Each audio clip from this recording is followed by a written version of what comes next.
Ok. Deuxième vidéo pour ce voyage sans argent.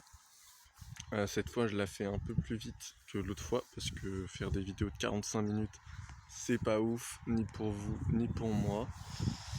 Parce que c'est long, c'est dur de garder une bonne énergie sur 45 minutes. Et pour moi, pour faire la vidéo, et pour vous, pour regarder, je pense que c'est ça demande c'est quand même un sacré créneau dans la journée pour regarder 45 minutes en une seule fois.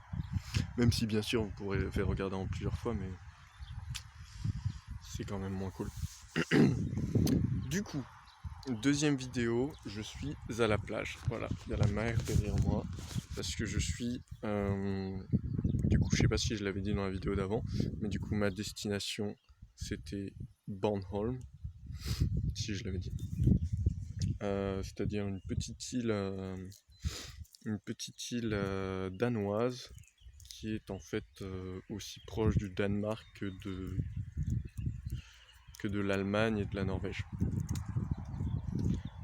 Et du coup, je suis bien arrivé, ce qui n'était pas gagné du tout, puisque comme j'ai oublié ma carte d'identité à Paris, les personnes qui m'ont pris en workaway et que j'ai rejoint à Copenhague, du coup j'avais comme je le redis, mais j'avais un workaway de 1 mois à faire avec une petite communauté ici à Bornholm. Et oui, ils avaient bien peur que je passe pas parce qu'en fait il y a beaucoup de contrôles, particulièrement pour passer à la Norvège, mais normalement aussi juste après le ferry. Et là, par chance, à la frontière, il y avait personne, aucun flic. Et il y avait des flics en partant du ferry, mais ils ne m'ont pas contrôlé. C'est probablement qu'ils contrôlaient que les plaques non danoises. Donc j'ai eu de la chance là-dessus. Du coup, je suis passé. Et c'est bien sympa, cette île a l'air plutôt magnifique. Du coup, je suis plutôt vers le centre sud de l'île. On est à 15 minutes en voiture de la mer, à peu près 45 minutes en vélo.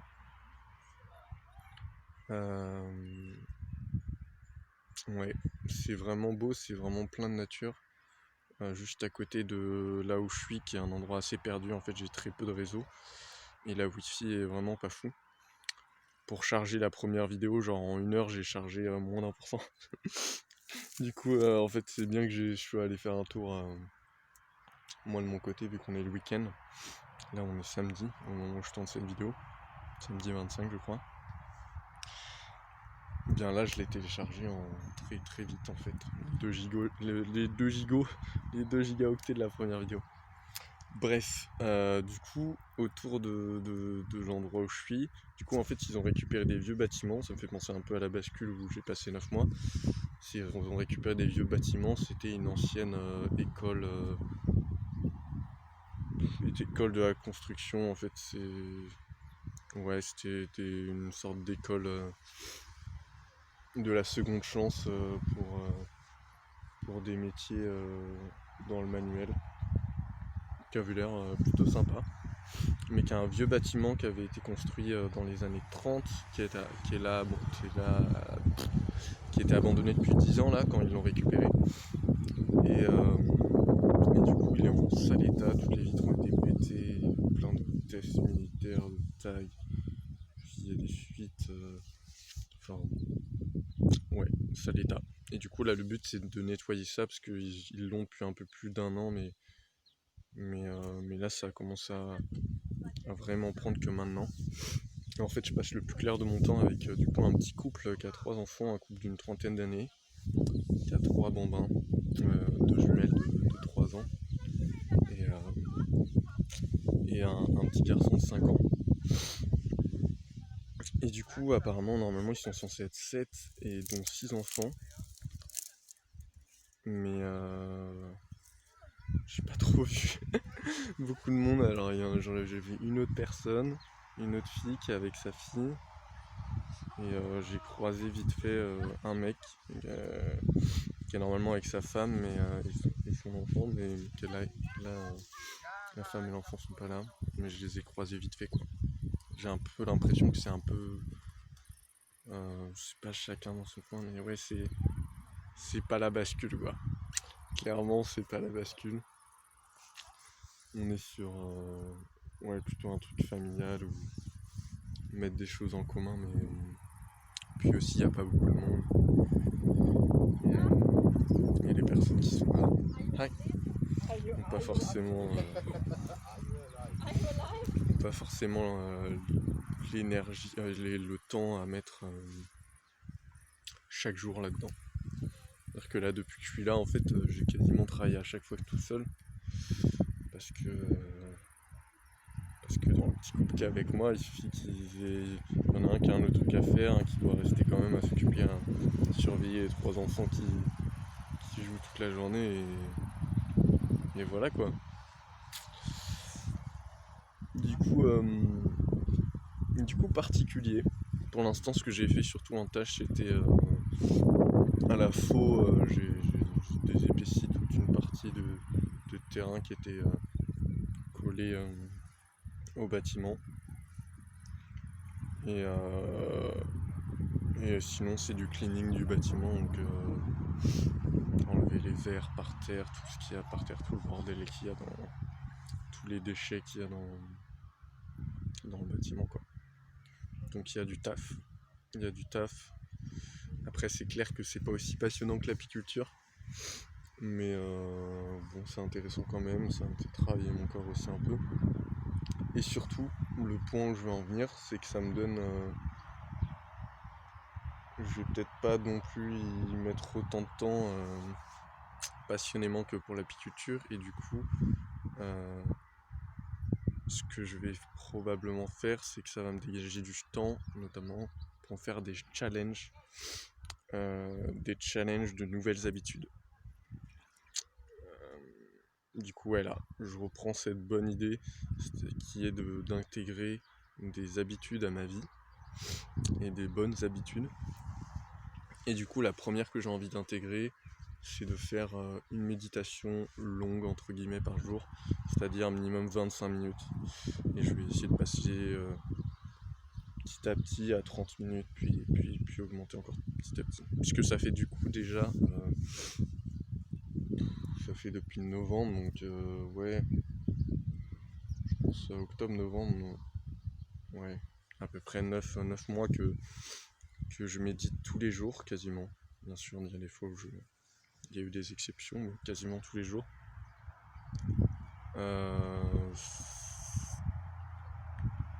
Le truc que je respecte le plus souvent, c'est le soir. Il y a des fois où je médite le matin. Il y a eu des périodes où j'arrivais à méditer tous les matins et soirs. Mais le problème, c'est que je fais rarement des méditations longues.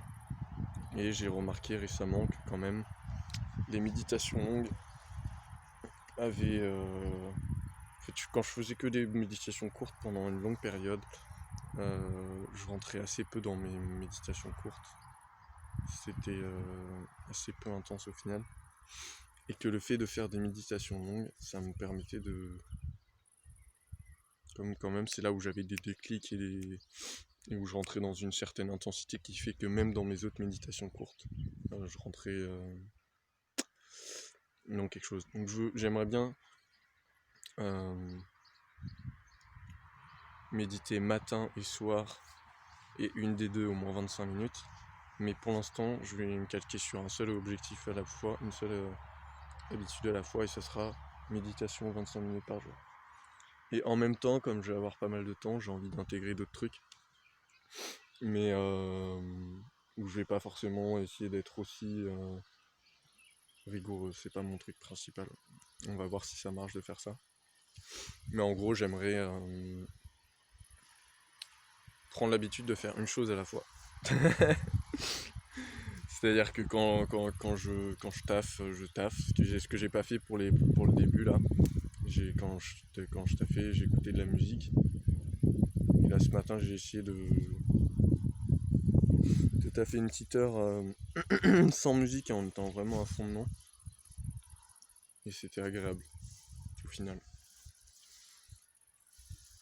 Et ouais, faire une chose à la fois pour être vraiment dans ce que je fais et le faire bien, mais aussi le faire en pleine conscience, quoi. En fait, que même quand je fasse des choses, ce soit comme une méditation en pleine conscience. Et du coup, tout pourrait devenir un objet de pratique, ce qui, je pense, peut me permettre de progresser pas mal. Et puis, c'est tellement agréable.